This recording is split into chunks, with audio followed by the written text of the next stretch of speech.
Peletakan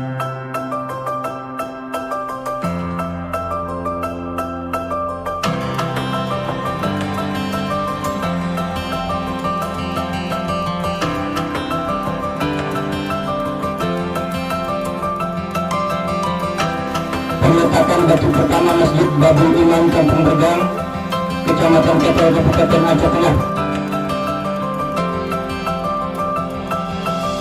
Marilah kita bersama untuk menyiapkan masjid Babul Iman ini. Wah, terima kasih.